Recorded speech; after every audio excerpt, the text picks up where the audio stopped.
Ini bukan cerita film, ini kisah nyata seorang sahabat Nabi yang mindset bisnisnya relevan banget sampai sekarang. Namanya Abdurrahman bin Auf. Kisah beliau ini bukan cuma soal sejarah, tapi sebuah blueprint atau cetak biru buat siapapun yang mau membangun kemandirian finansial dari nol dengan cara yang berkah dan anti pusing. Semua berawal saat beliau hijrah ke Madinah. Posisinya benar-benar riset ke nol. Harta, aset, semua ditinggal di Mekah. Ketika seorang sahabat di Madinah menawarkan separuh hartanya, apa jawaban beliau?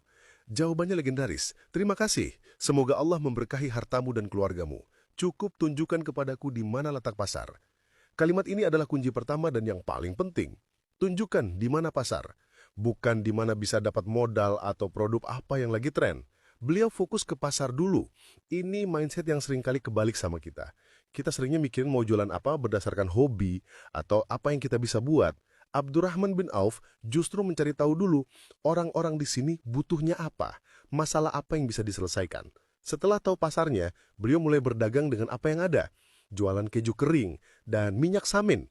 Modalnya kecil, untungnya juga nggak besar-besar amat. Dari sini kita masuk ke prinsip kedua, perputaran cepat lebih baik dari keuntungan besar.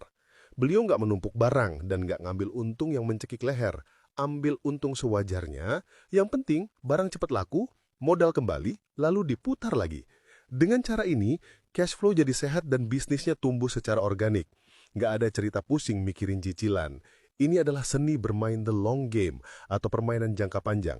Di saat banyak orang tergiur keuntungan instan yang besar, beliau justru fokus membangun fondasi yang kokoh. Keuntungan kecil yang terus-menerus diputar itu ibarat menanam bibit pohon. Awalnya mungkin tidak terlihat hasilnya, tapi karena terus disiram dengan kedisiplinan, akarnya akan menguat dan batangnya tumbuh menjadi besar hingga akhirnya berbuah lebat tanpa henti. Strategi ini melatih kedisiplinan dan kesabaran tingkat tinggi, dua skill utama dalam pengembangan diri. Bisnisnya jadi sangat lincah dan adaptif.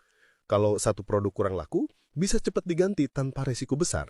Yang paling penting, pemiliknya bisa tidur nyenyak. Ini bukan sekedar tentang uang, tapi tentang membangun aset produktif yang sehat dan berkelanjutan tanpa mengorbankan ketenangan batin. Prinsip ketiga, dan ini yang paling keren, adalah soal keyakinan. Ada satu cerita epik. Suatu waktu, panen kurma di Madinah gagal. Banyak kurma jadi busuk dan harganya jatuh. Para petani pusing. Di saat semua orang menghindari kurma busuk itu, Abdurrahman bin Auf melakukan hal gila. Beliau borong semua kurma busuk itu dengan harga normal. Tujuannya, biar bisa rugi dan hartanya berkurang, sekaligus menolong para petani. Secara logika bisnis, ini langkah bunuh diri. Tapi apa yang terjadi? Gak lama setelah itu, datang utusan dari negeri Yaman. Ternyata di negeri mereka sedang ada wabah penyakit, dan obatnya adalah kurma busuk.